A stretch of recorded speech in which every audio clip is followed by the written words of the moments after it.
Hey guys, it's SpecsN. Recently I've been getting a lot of people asking me in my Discord, in my chat, in my YouTube, which of the 6 Zelda games were the most difficult for me to learn, which one were the easiest to learn now that I have learned all 6 3D Zelda games. So I decided to make just a quick video ranking the 6 games. I weighed the games evenly over many different criteria since I felt like putting one above the other or one game at the very bottom because of just one or two things didn't seem like a very fair analysis.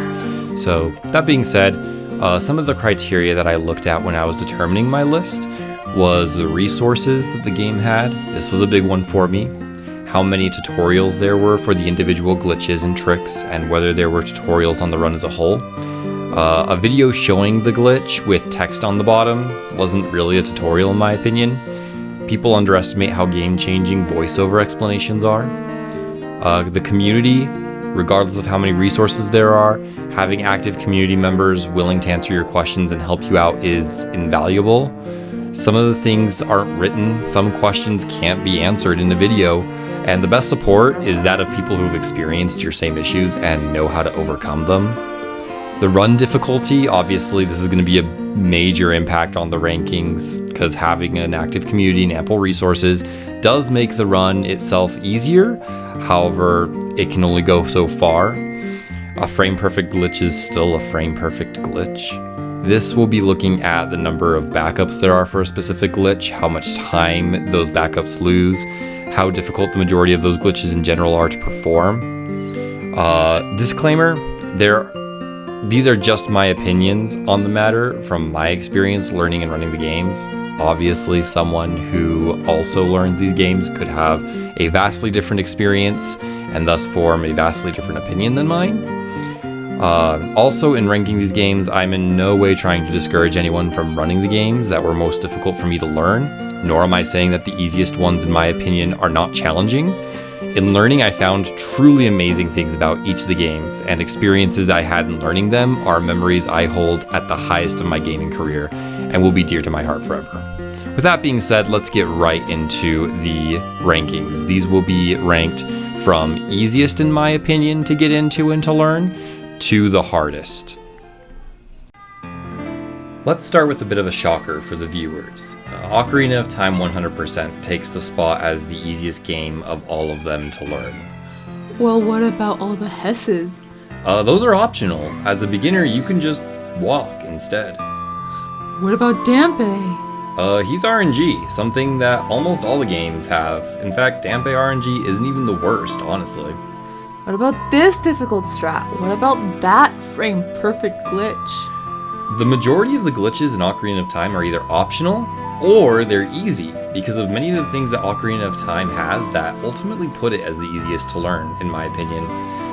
There's the vast sea of active and knowledgeable runners, the limitless supply of YouTube tutorials, strat explanations, and PB runs, the game hacks that are publicly available that allow you to frame advanced tricks infinitely and have ultimate power over the game, giving you unrestricted access to any practice without needing to dedicate hours of time to set up practice saves, a limitless supply of backups for any glitch. 90% of the time, if you don't want to do a certain glitch, you don't have to. Not only do you not have to do it, but the backup is already in 5 or 6 tutorials for you to grab. The ability to buffer frame by frame every single glitch that you have to perform to ensure accuracy and first try, and being able to buffer inputs so that you know that you are pressing whatever button that you need to press exactly when you need to.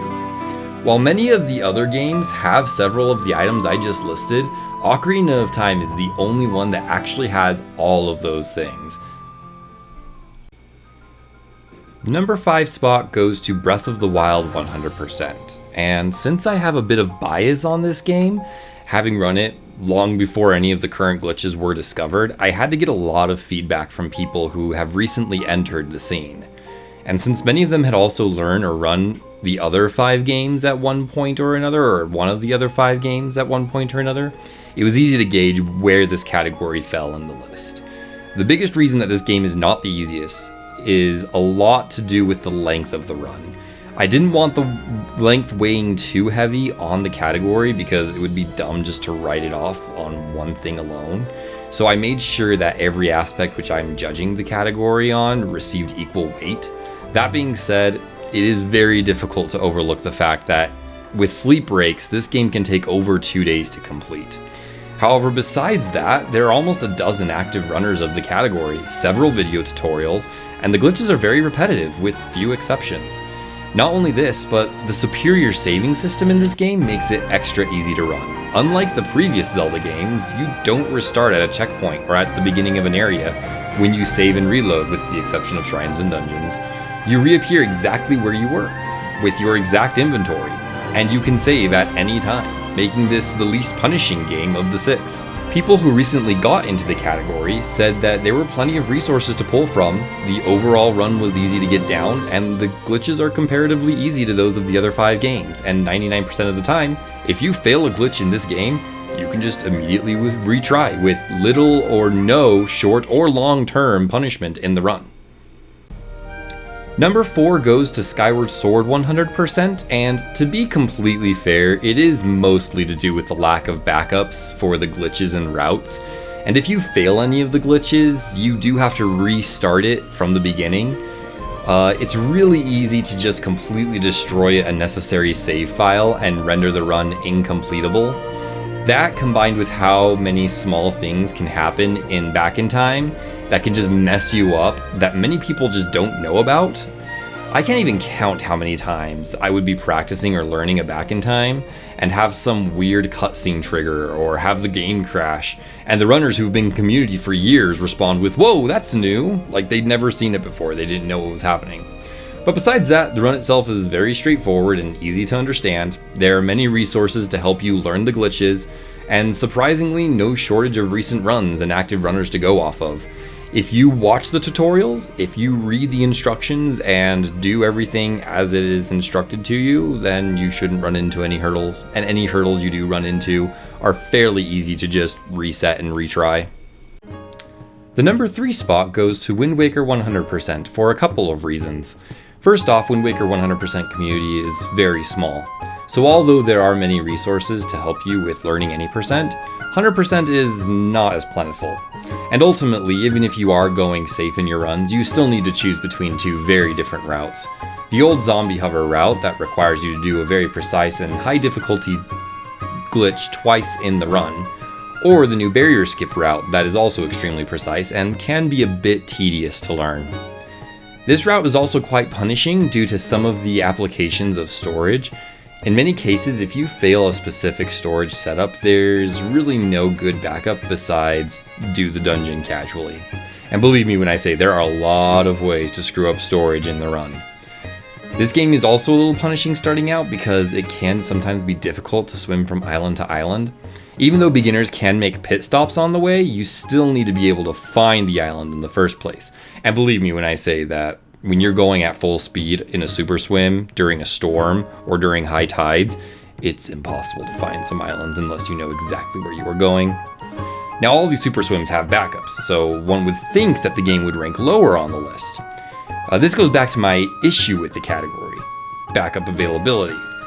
Games that we already listed are ranked much lower on the list because not only do many of the difficult glitches have backups, but those backups are documented. They're shown in tutorials. And they're very easily accessible to new runners who want to weigh their options on what to do and what not to do. In Wind Waker 100%, you kinda have to know, or proactively ask about each trick if it has a potential backup. And even then, many people may not know the answer because not many people run the category. It's not common knowledge to get around manual super swim by leaving outset the normal way. And you have to really dig through some old routes or different categories if you want to find out how to avoid the super swim into the Isle of Steel, which, pardon my French, is absolute horseshit. You need to ask someone who ran back in the day or someone who knows the game well enough to pinpoint the spot that makes most sense in the run. And for a category that hasn't seen runs in almost a year, you will be hard-pressed to find that person that knows that answer. Now, this goes without saying that when those people are available, they are very willing and more than generous with their time to help you with any problem that you may need. Unfortunately, due to the inactivity of the game, you'll have to go beyond YouTube videos and PBs and documents to really understand how to run this as a beginner, and the alternatives to those simply aren't always readily available. In the number 2 spot is going to be Twilight Princess 100% for me, which might upset a lot of people, but I have been passively learning how to run this game for over a year now, and I still struggle with many key items in the run. The resources of this game are plentiful. There isn't a single glitch that doesn't have a video of the glitch being performed with some words at the bottom. And that's not to say that those aren't useful and appreciated, because those definitely take a lot of work to create and maintain, especially in a game as broken as this.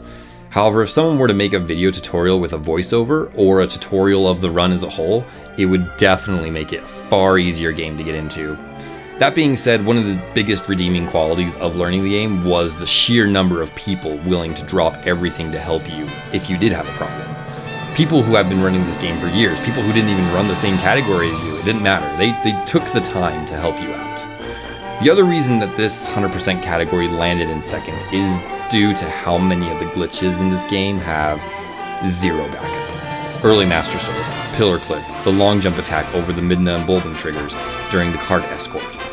Some of these you can keep retrying until you get it. Others you have to go back to a safety save and you lose 5 to 10 minutes or your run is dead. There aren't really any alternative routes or glitches to mitigate these very risky strats, so there really isn't any avoiding them if you are inconsistent or uncomfortable with them. And they aren't easy to do. I still, to this day, cannot get first try Pillar Clip. And the game that takes the crown is going to be Majora's Mask 100%. Now, this game has some of the best learning resources a person can ask for. Faraz, Pope Squidward, Full Grown Gaming, and many other members of the community have made numerous video tutorials on how to do virtually all of the glitches in the run, and they tend to keep it fairly up to date. So even with the discovery of SRM and warping and shit, they've been able to make timely tutorials and guides for people who are entering the community during this transition. So shoutouts to them. Now on to the reason that this run has the number 1 spot. The biggest thing that puts this run in number 1 is the fact that Majora's Mask, unlike any of the other games, has zero safety saving. None. If you make a mistake that fucks up your run, your only option is to reset and start back at the first 10 minutes of the run. Your first opportunity to save your progress in the run happens at around the 3-hour mark. So if you make a mistake 2 hours and 45 minutes into the run that invalidates your run, you can't go back. You can't safety save. That's it. You're done. It's over. And if the glitches in this game were such that failing of them weren't that punishing, it would be one thing.